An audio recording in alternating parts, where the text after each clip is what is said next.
Good morning. I would like to thank you for allowing me to do my presentation on this research project, potential research project. I would like to firstly say I'd like to honor the Treaty 6 territory that I am living on for everything that's provided me and my family, and to all the grandmothers and grandfathers that I've been praying to the last month and a half for health, healthy mindset, and for just all around happiness.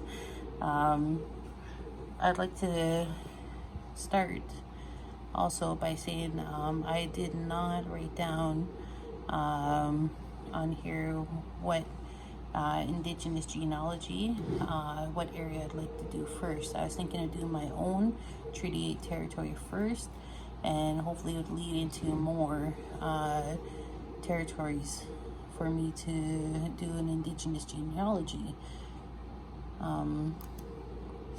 So why is the Indigenous genealogy different from modern genealogy? As we know, 23andMe, family tree DNA, and heritage can tell most people where their bloodline comes from, mainly Europe, overseas. For many years, these tests came back with many possibilities of colonial contact and nothing to pinpoint Indigenous groups or their direct heritage. Mainly, you'd see something like, oh, you're 2% Native American, you're 10% Native American, they would have that, but they wouldn't know from where. So, without Indigenous tracing without proper documentation by colonizer, it's been very hard for many Indigenous families to find a direct family line, or even a close family line. No Indigenous lead researchers, government relying on their own written documentation. Nothing oral can be written over their own records.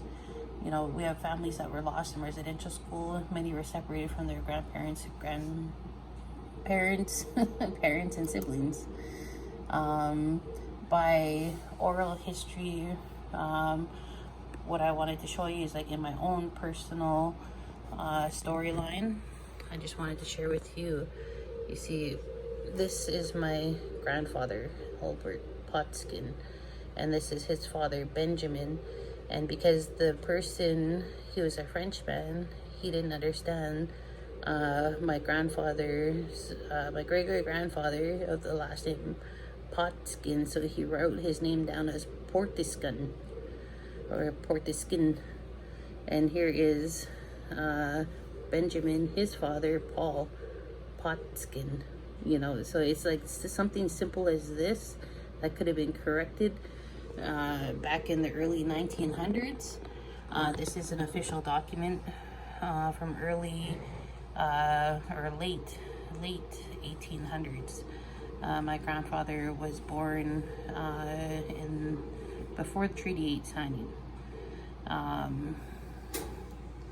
And he was a lot of families had to go through this type of to this day. They're stuck with names that aren't even their name. Like our original last name was Powatitskan, but it's been changed because you had different people writing down different names all the time, and that's why they would just go by line 28, or their number is number 36.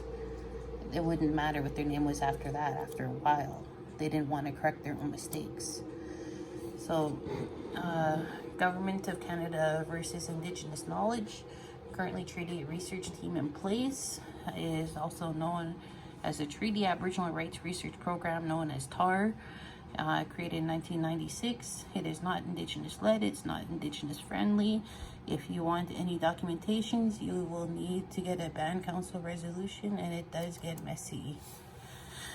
The process of how we could help them out, people who would like to know their own identity, we would help them fill out the TAR BCRs for families, which share the knowledge with them and fully disclose research with their families.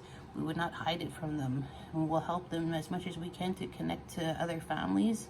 Outcome: find a lost family member, trap lines, go for the old family trap lines. And not every family will be welcoming, but I don't really see this as a negative. I see it more as a positive.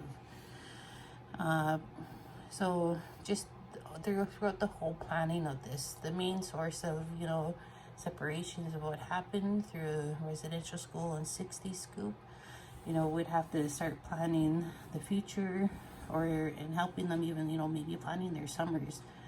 You know, it can be difficult if you're a single person, you know, didn't grow up with brothers or sisters. You don't have any, you're not at familiar family vacations, you know, going on power trails, going ceremonies, you know, you don't know. And that's just because of the objective of the residential school and 60 scoop, you know, and that's to take away the children from their families, their culture, and the knowledge of their own history. And what I can see us doing here is, you know, there's going to be no more walls, you know, and nothing's going to be dead ends. You know, Indigenous people can, won't even, can, right now as it is, Indigenous people identify themselves just through the reserves.